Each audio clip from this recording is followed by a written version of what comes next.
Jadwal penyaluran top-up bantuan tunai Rp600.000 dialokasikan untuk 212 kabupaten kota di 25 provinsi. Kesempatan emas bagi warga untuk menerima bantuan dari pemerintah untuk membangkitkan ekonomi masyarakat akibat pandemi COVID-19. Sobat PKH Reportase, kapan top up bantuan tunai Rp600.000 ini dan bagi siapa dan syarat penerima bantuan tunai ini? Sebelum kita membahas topik ini, bagi yang baru berkunjung dan belum subscribe, langsung diaktifkan dan klik lonceng notifikasinya untuk mendapat berita terbaru, aktual, dan mendidik dari channel PKH Reportase.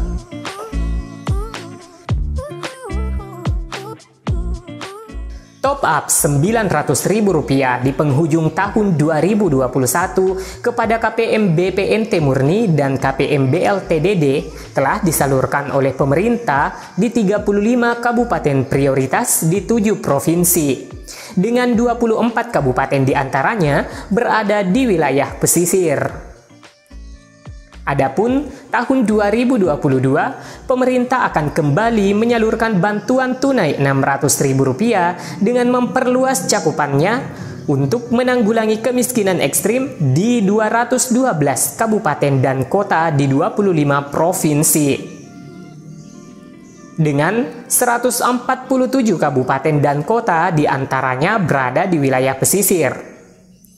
Tahun 2022 ini, rencana kita adalah untuk menanggulangi kemiskinan ekstrim di 212 kabupaten kota. Dan ternyata, di 212 kabupaten kota itu, 147 diantaranya sama dengan 69,34% adalah wilayah pesisir, ungkap Wakil Presiden Kiai Haji Ma'ruf Amin saat memimpin rapat penanganan kemiskinan ekstrim di wilayah pesisir di Istana Wapres Jalan Medan Merdeka Selatan nomor 6 Jakarta Pusat pada hari Selasa 21 Desember 2021. Dari 147 kabupaten kota di wilayah pesisir tersebut, lanjut Wapres, terdapat sekitar 1,3 juta penduduk miskin ekstrim yang akan ditangani atau 12,48% dari total penduduk miskin ekstrim di Indonesia yang mencapai 10,86 juta jiwa. Nanti kita coba yang di wilayah pesisir seperti apa penanggulangannya, ujar Wapres. Lebih jauh, Wapres menuturkan bahwa sebenarnya pemerintah telah memberikan perhatian besar terhadap upaya penanggulangan kemiskinan di wilayah pesisir. Menurutnya, berdasarkan data Kementerian Keuangan, anggaran lintas kementerian tahun 2021 untuk berbagai program peningkatan produktivitas dan pemberdayaan di wilayah pesisir mencapai lebih dari Rp76 triliun. Pada tahun 2021 juga dilakukan penambahan bantuan sosial sembako dan bantuan langsung tunai BLT Desa pada 35 kabupaten kota di 7 provinsi prioritas, yang diantaranya 24 kabupatennya termasuk wilayah pesisir, urainya. Kemudian sambung Wapres, program penanggulangan kemiskinan ekstrim di wilayah pesisir pada 2022 akan dilakukan dengan fokus pada perluasan pemberdayaan dan peningkatan pendapatan masyarakat.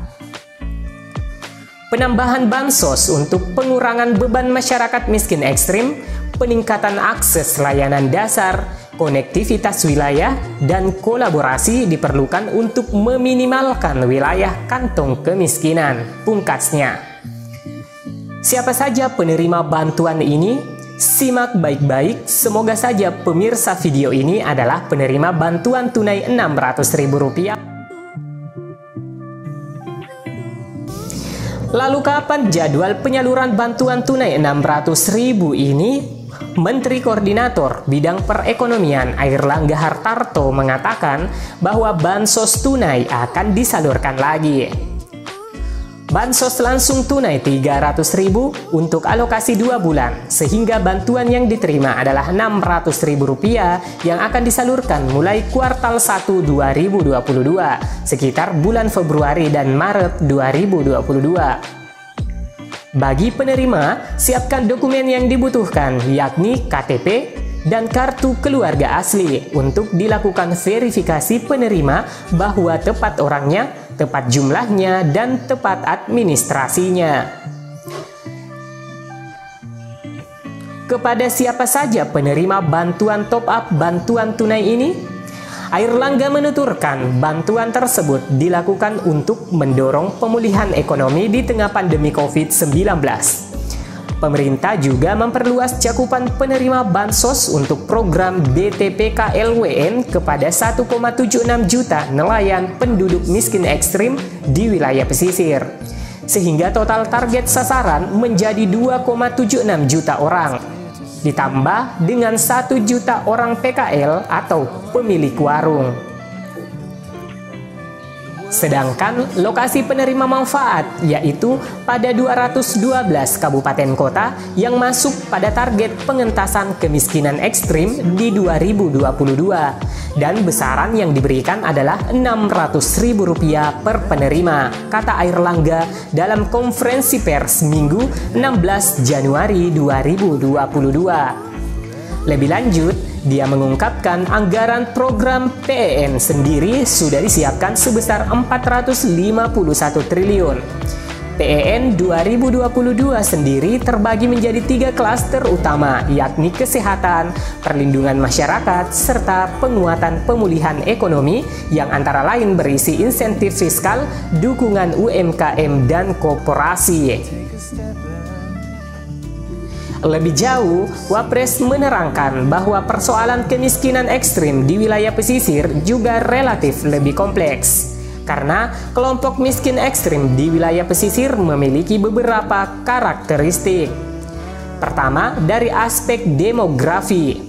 Anggota rumah tangga miskin ekstrim di wilayah pesisir lebih besar dibandingkan wilayah lainnya, dengan rata-rata umur kepala rumah tangga yang lebih produktif. Kedua, dari aspek pendidikan. Kepala rumah tangga miskin ekstrim di wilayah pesisir sebagian besar tidak bersekolah dan hanya lulusan SD, terangnya. Selanjutnya yang ketiga, kata Wapres, dari aspek perumahan. Kelompok miskin ekstrim di wilayah pesisir memiliki akses sanitasi, air bersih, dan penerangan yang kurang memadai jika dibandingkan dengan wilayah lainnya. Kemudian yang keempat, ketenaga kerjaannya sebagian besar memiliki pekerjaan namun terkonsentrasi pada kelompok yang berusaha sendiri atau berusaha dengan dibantu buruh tidak tetap atau tidak dibayar, ujarnya. Yang kelima, dari aspek infrastruktur. Menurut Wapres, akses sistem komunikasi, jasa pengiriman, dan penerangan di wilayah pesisir perlu diperbaiki. Yang keenam, kerentanan relatif lebih rawan terutama terkait dengan gizi buruk dan keberadaan pemukiman kumuh atau di bantaran sungai. Akses layanan dasar, akses sekitar kesehatan relatif lebih buruk terutama terkait rumah sakit bersalin dan poliklinik, jelasnya. Oleh sebab itu, Wapres pun memberikan arahan agar perhatian khusus diberikan untuk penanggulangan kemiskinan ekstrim di wilayah pesisir. Antara lain dengan mengidentifikasi program-program pengurangan kemiskinan ekstrim yang sesuai dengan wilayah pesisir serta menyempurnakan program-program yang ada saat ini agar lebih berdampak pada masyarakat di wilayah pesisir. Wapres juga ingin memastikan agar upaya pengurangan kemiskinan ekstrim yang dilakukan saat ini baik oleh kementerian dan lembaga, pemerintah daerah maupun dunia usaha tetap mengacu pada roadmap pengentasan kemiskinan ekstrim yang sudah dirumuskan untuk tahun 2021 hingga 2024. Selain bansos tunai Rp600.000, pemerintah juga akan melanjutkan bantuan program Keluarga Harapan PKH, bantuan UMKM, hingga subsidi kredit usaha rakyat KUR. Sobat PKH Reportase, Demikian yang bisa kami sajikan dalam video kali ini. Jika ada pertanyaan, silahkan diketikkan pada kolom komentar di bawah video. Tanggapi beritanya dengan like jika menyukai berita ini. Sebarkan jika bermanfaat. Dan mari membangun channel ini dengan subscribe dan mengaktifkan lonceng notifikasinya. Sampai jumpa di video selanjutnya. Wassalamualaikum warahmatullahi wabarakatuh. Merupakan pertemuan yang istimewa di tengah pandemi COVID-19. Para KPMPKH mengikuti jalan BFDS P2K2 dengan Kartu Keluarga Sejahtera atau KKS adalah kartu yang reski dan pasari, implementasi